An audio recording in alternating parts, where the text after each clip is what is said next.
I need the money. Puffy and them supposed to gave me $1 million.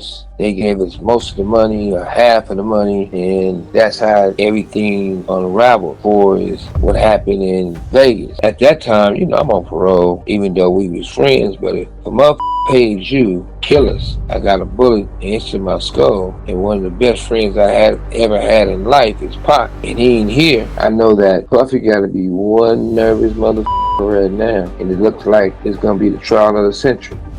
Suge Knight doesn't whisper anymore. In this prison call, he says Keefe D told him straight, $1 million on Tupac and Suge, paid by Puffy, and that's where Vegas unraveled. You're going to hear Suge walk through the moment he met a spooked Keefe at a Lakers game, the names he says were dropped, and why he didn't throw hands right there.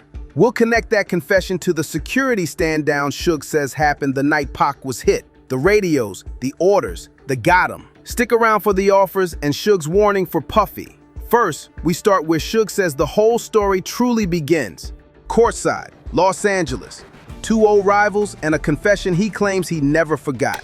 Keefe D was spooked. First thing he told me was they didn't have nothing to do with the killing of my homie Buntry. I responded to Keefe D and said, shit, if I thought that, I'd be on you already. He said, but I'm going to give you something that's real true, and I've been wanting to tell you because we've been knowing each other, since we was kids. So Keefe D was like, look. Suge sets the scene like a movie. Lakers game. Luxury box air, the buzz of a timeout. He steps out and there's Keefe D. Not chest out, not bragging, spooked. Suge swears the first words weren't about Vegas at all, but about a different body, a deflection, like he knew he was in danger. Then the conversation pivots. Keefe says he's got something real, something he's wanted to tell Suge because they go way back. Remember, Suge is freshly paroled. Parole means calculations. Who's watching? Who's wired? Who wants a headline? He jokes about taking it to the restroom, then admits that if they had, it might have been a different story. He keeps his hands to himself and his ears open. He said, well, look, Puffy used to come to the hood. He said, you can ask James. Him and James always been good friends. Keefe D said he told Rat James that, look, it's big money in this. Only thing Puffy want to do, pay $1 million to have both of them killed. Keefe brings up Puffy coming to the hood and frames the cash as the spark that turned rivalry into a contract. Suge's takeaway is simple and volcanic. This wasn't random. Someone, somewhere, put real money on 2 heads. Security that accepted money participated in it, and it was so-called homies. So he laid it out to me in a way that... And then the detail that changes the temperature of the room. Suge says Keefe didn't just talk money, he talked proximity. He claimed there were people on Suge's side who took part, that security and so-called homies accepted envelopes and instructions. That's the part Suge says made him believe the confession. Anyone can repeat gossip. Only an insider cites the weak points in your armor. He named Pete. And usually when people name names the way he was naming names, I believed him because he wasn't talking just to be talking. I felt he was also coming straight because there was a big war behind that. From here, the story bends forward. If money moved, who moved it? If security stood down, who told them to? If names were named, where are the receipts? Keep those questions in your head because the radio traffic, the orders, and the walkie-talkie Suge later claims he found, that's coming. For now, lock in on the confession moment. The millionaire number, the hood visits, the allegation of an inside lane straight to Suge's car. That's the foundation of everything you're about to hear. And the reason Suge says he never forgot what Keefe whispered by the court. And pretty much kidnapped Frank. I wouldn't use the word kidnap, but made Frank drive back to my house in Loserville just to have a conversation with me. I know that Frank also told me that the reason why he wasn't asking his phone or walkie-talkie is because the head of security told him don't, and if he come back to the house, something was going to happen to him. Beat up, maybe killed. Suge says the betrayal wasn't a whisper, it was policy. If your bodyguard is disarmed, if his radio is quiet, if the man in charge is warning him not to answer the call and to stay away from the house, then the night stops being bad luck and starts looking like choreography. He frames it as a simple chain: orders, silence, vulnerability. According to Michael Moore, who was in the car, his radio comes through. The person, somebody else says, got him, basically got us. And then this person says, which wasn't a black person, voice, he says, well, none of the homies, but it was more like a lawyer or a white guy. It says, don't talk on the radio, get off the air. That call, got him, is the part that makes you sit back. Suge paints two voices on the frequency, a celebration and a shutdown. One says the deed is done. The other tells everyone to close their mouths. If you believe Suge, that's not random radio chatter. That's command and control.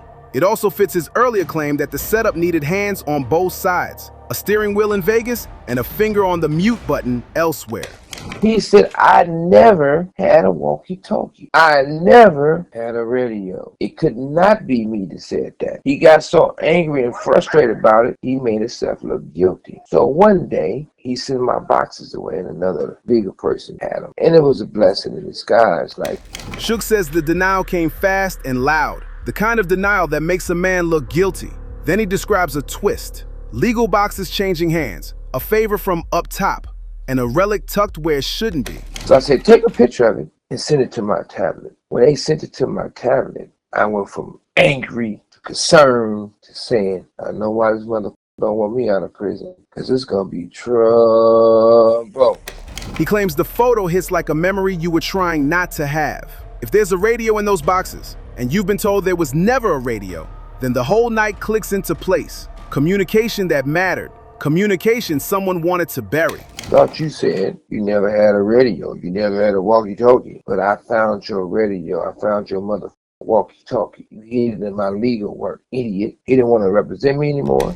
The confrontation, as Suge tells it, ends a relationship and starts a grievance. He says the man bailed, ran to the state bar, and tried to make Suge the problem. But the impression Suge wants you to leave with isn't the paperwork, it's the picture. A buried device, a buried truth, and a night where the radios mattered more than anyone admitted. He doubles down on the idea that this wasn't just a Cadillac pulling up at a light. It was a gap open from the inside.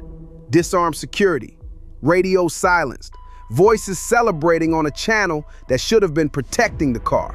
Whether you believe every point or not, the through line is hard to miss. If there was an inside lane, Vegas was less a hunt and more a harvest. Next, we move from radios and orders to money and pressure. The $1 million offer Suge says came later, and the warnings he sends Puffy from a prison phone. They really tried to bully the bully. I ain't going for that shit. They tell me, hey, we know you don't like the county jail, but if you don't give a declaration saying he wasn't there, we bring you down to Las Vegas County Jail and your program. And then they double down. They double down to the point where they offered me $1 million. The way Suge tells it, the pressure didn't come from shadowy street whispers. It walked in wearing suits, threats disguised as logistics, a declaration that would change the story, and a bus ticket to misery if he refused. And then the sweetener, the number that keeps echoing through this saga. Back again in a different envelope. Why would Corey personally give money to Keefe D's son? Why would the lawyers be meeting with Keefe's son? He starts connecting dots only he can see from a prison tablet. Not just money on heads back then, but money moving now to sons, to lawyers, to anyone who might keep mouths aligned. Whether those dots form a picture or paranoia is the question the viewer has to hold. Me personally, I put Puffy in my prayers. And you guys might think it's jokingly, but boy, if you allow those motherfuckers to do what they do, you're gonna be in trouble. Suge's tone shifts. He calls what's ahead a spiritual problem and a legal one. Pray up, but also lawyer up. The warning isn't whispered. It's delivered like a sermon from a man who thinks the tide is finally turning, who wants his rival to feel the undertow. When you go in front of a jury and you the guy that make people dance, you the guy that make people laugh, you the guy that twerk, then now they want to attach you the guy who paid for Tupac to get killed. Don't play with these people, Puffy. The image is cruelly simple. A music mogul on one side of the courtroom, a ghost on the other. Suge frames the jury as a mirror. It doesn't care about your hits if someone can plausibly point to a hitman. Public love doesn't beat paper trails and sworn statements. I don't have anything to do with that trial. I don't have anything to do, period. Then the code. Suge says he won't take the stand. won't give the state what it keeps asking for. It's a contradiction only he can live with. Spilling everything on a recorded line, refusing everything under oath. It makes his story feel both more raw and less admissible, like evidence you can hear but can't submit. At the end of the day, shit, KPD stupid motherfucking ass told it in his book. He told it on podcasts. However it may be. But it ain't about pointing the finger. And the burden, he says, isn't even on him. Keith D put his own name on the board, in a book, on cameras, again and again. Suge's argument is brutal in its simplicity. If you need a witness, start with the man who bragged. If you need a motive, follow the money that's been rumored since the Lakers game and, according to him, echoed in offers years later. He wraps this chapter with the same energy he opened it. Pressure applied and pressure refused. The lawyers couldn't buy his signature. The radios, he insists, can't be unheard. The warning's already on record. What comes next isn't about who talks the loudest on a podcast. It's about who can survive a courtroom when the $1 million number stops being lore and starts being an exhibit. Some people say, God, I just want to be famous. Guess what? He answered your prayer. Now you can explain why you didn't want nobody to have guns. Now you can explain why you trying to bail Keefy D out. Now you can explain why y'all gave Keefy D's son money. That's where we leave it. A number that won't die and a case that might finally breathe. Suge won't take the stand, but the words are already out. Radios, offers, a prayer with a threat folded inside. If that million shifts from lore to evidence, a jury won't be listening to hits.